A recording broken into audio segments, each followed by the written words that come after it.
Video को like करें, हमारे चैनल को सब्सक्राइब करें, पास वाली बेल आइकन को दबा दें ताकि हमारी आने वाली हर न्यू वीडियो की नोटिफिकेशन आपको मिलती रहे। लेकिन अल्लाह वालों की फिक्र क्या थी? वो रिश्ता ढूंढने के लिए निकले बेटी का। कभी इस मस्जिद जा रहे हैं, कभी इस मस्जिद जा रहे हैं, मस्जिद के दरवाजे पे जा रहे हैं। क्यों जा रहे हैं? कि मुझे दामाद मिले तो गुनाहों के अड्डों पर जाने वाला नहीं, मुझे दामाद मिले तो अल्लाह के घर से चिमटा हुआ मिले। क्योंकि जो रब का वफादार होगा वो सबका वफादार होगा। जो रब का वफादार नहीं हो सकता वो मेरी बेटी का भी वफादार नहीं हो सकता।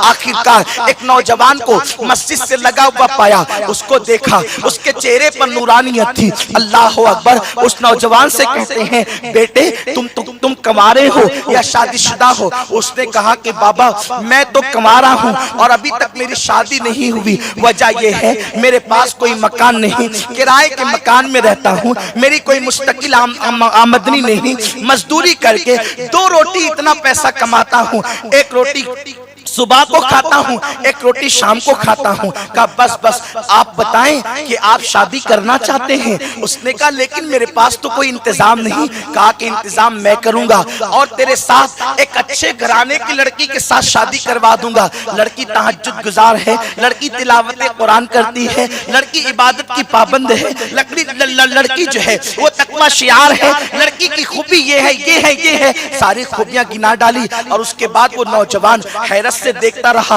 लेकिन बाबा मैं शादी करूं कैसे? अपनी जेब से पैसे निकाले, फरमाया देखो इससे रोटी खरीदो, इससे हलवा खरीदो और इससे जो है वो खुशबू खरीदो और जल्दी से आ जाओ, मैं तुम्हारा निकाह कर देता हूं। उसके बाद वो नौजवान आया, निकाह करा दिया गया। लड़की बड़ी खूबसूरत थी।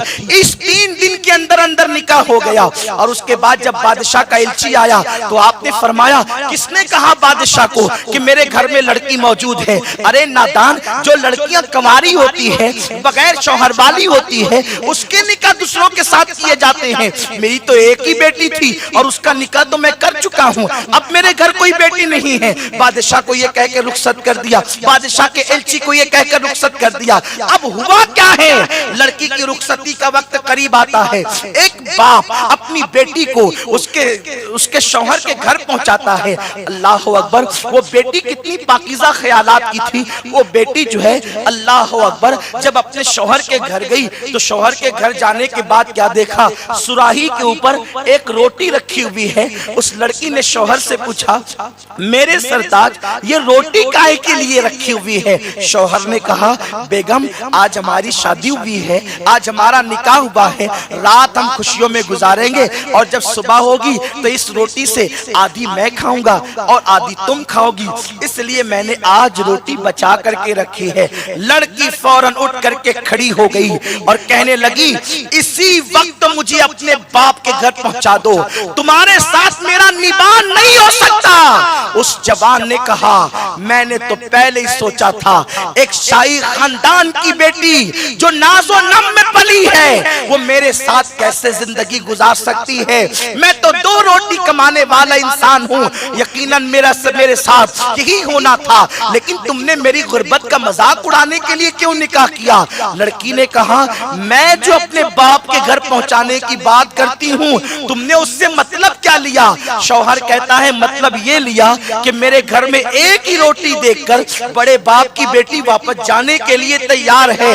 उस लड़की ने कहा, नहीं, तुमने मतलब गलत समझा है। मैं वो लड़कियों में से नहीं जो बाप के माल पे नाश करूं, मैं उन लड़कियों में से हूं जो सैयदा फातिमा के किरदार पे अमल करती हूं। याद रखे, या तो घर में ये रोटी रहेगी या तो घर में मैं रहूंगी। अरे उस शौहर के साथ मैं कैसे निबाह कर लूं जिसको अल्लाह पर इतना भी भरोसा नहीं कि जिस अल्लाह ने रात को खिलाया वो अल्लाह सुबह भी खिलाएगा। अरे जो खुदा समुंदर की तह में जानवरों को रिस्क देता है वो तुम्हें और मुझे भूल जाएगा। तुम्हारा तवक्कुल कामिल नहीं نہیں ہے, اس لیے میں گھر چھوڑ کے جانا چاہتی ہوں, یا روٹی رہے یا میں رہوں. شوہر نے کہا ٹھیک ہے, اگر مجھ سے بڑا تمہارا توکل ہے تو روٹی نہیں رہے گی. وہ روٹی لے کر نکلے اور غریب ملا تو اس کو دے دیا, اور اس کے بعد آئے اور پھر گھر کے اندر آتے ہیں. اللہ اکبر, ان میاں بیوی سے جو بچہ پیدا ہوتا ہے وہ وقت کا ولی کامل پیدا ہوتا ہے.